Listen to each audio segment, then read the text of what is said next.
Bonjour à tous, aujourd'hui je vous emmène découvrir un site patrimonial extraordinaire dans les Pyrénées-Orientales.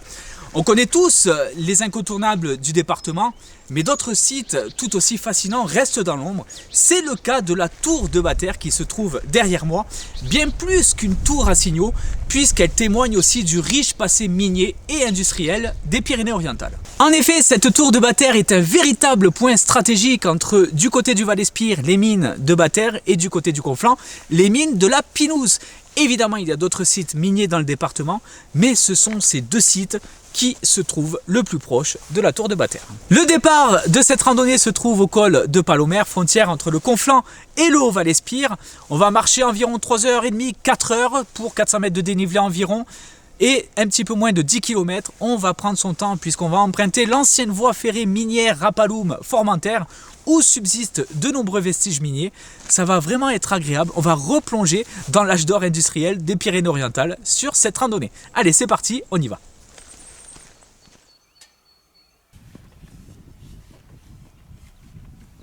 Après environ 500 mètres, nous quittons la piste pour emprunter un sentier qui va grimper rudement sur la gauche et on va rejoindre un replat qui n'est autre que l'ancienne voie ferrée minière reliant Rapaloum à Formentère que nous allons suivre sur la gauche.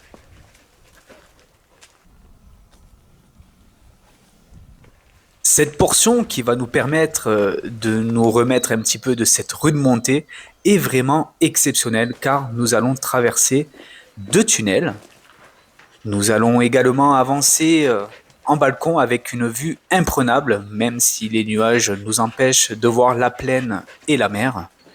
Et surtout, nous allons découvrir d'anciens bâtiments ainsi que des vestiges miniers témoignant de l'intense activité passée.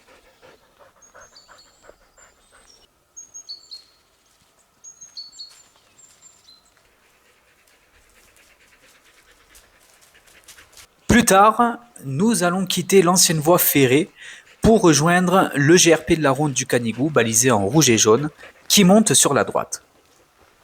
La tour de Batter apparaît enfin, signe que notre objectif est proche. Et moins de 2 km après l'intersection du GRP, nous atteignons enfin la tour de Batter.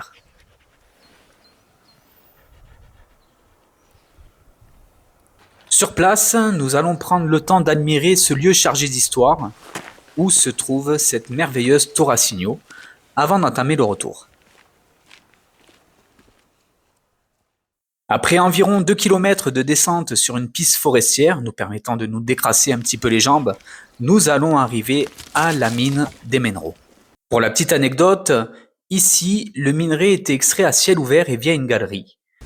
Il était ensuite grillé sur place avant d'être remonté jusqu'à la ligne de chemin de fer grâce à un ingénieux plan incliné funiculaire fonctionnant par gravité sans moteur.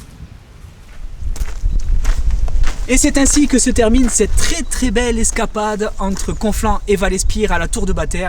J'espère vraiment que vous êtes régalés sur cette randonnée que vous retrouverez évidemment sur le site des escapades de Mika. C'était la première fois pour moi que je partais du col de Palomère pour rejoindre la tour de Batter. D'habitude, je pars du col de la Descargue, situé sur le GR10 à proximité de l'ancien bâtiment des mineurs, aujourd'hui transformé en gîte d'étape, un des refuges du Canigou. Et bien franchement, c'était un vrai régal.